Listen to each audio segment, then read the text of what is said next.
ಕೈಗೆ ಸಿಕ್ಕಬಾರ್ದು, ಕೈಗೆ ಸಿಕ್ಕಬಾರ್ದು. ಗುರುದ್ರೋಹ, ಗುರುದ್ರೋಹ, ಗುರುದ್ರೋಹ.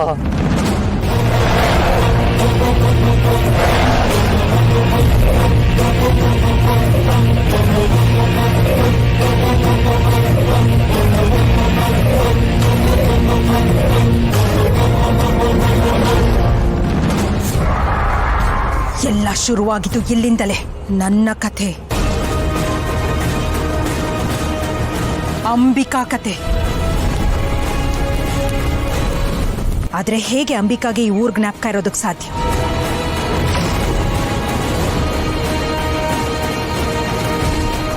ಇಲ್ಲ, ಯಾವುದೋ ಶಕ್ತಿ ಅಂಬಿಕನ ಇಲ್ಲಿ ಕರ್ಕೊಂಡು ಬಂದಿದೆ.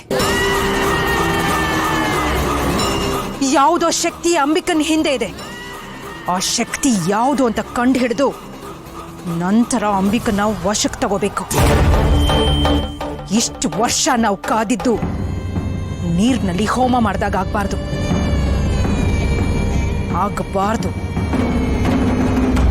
ಯಾವುದದು ಶಕ್ತಿ? ಎಲ್ಲಿದೆ ಆ ಶಕ್ತಿ?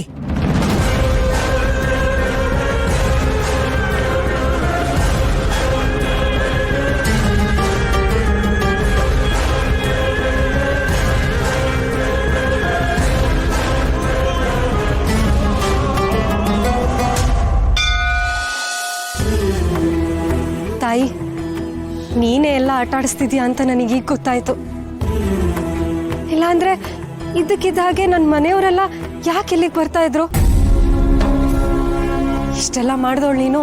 ಹೇಗಾದ್ರೂ ಮಾಡಿ ಹಿತ ದುರ್ಗಾ ಪರಿಚಯ ಆಗೋ ಹಾಗೆ ಮಾಡು ತಾಯಿ.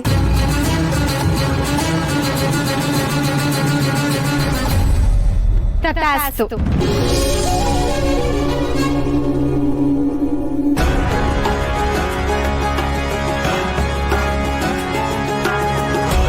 ಅವಳಂದ್ಲು ಅಂತ ಅಂದ್ಕೊಂಡ್ರ?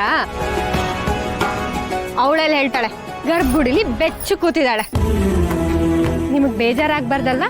ಅದಕ್ಕೆ ನಾನೇ ತಥಾಸ್ತು ಅಂದಿದ್ದು. ನೀನು ತಥಾಸ್ತು ಅಂದಾಗ ಆ ದೇವಿನೇ ಆಶೀರ್ವಾದ ಮಾಡಿದಾಗಾಯ್ತು. ಏನಂದ್ರೆ? ಅಲ್ಲ, ನಿನ್ ಹೆಸರು ದುರ್ಗಾ ಅಲ್ವಾ, ಅದಕ್ಕೆ ಹಾಗಂದೆ. ದುರ್ಗಾ, ನಿನ್ ಹತ್ರ ಏನೋ ಕೇಳ್ಬೇಕಾಗಿತ್ತು. ಕೇಳಿ.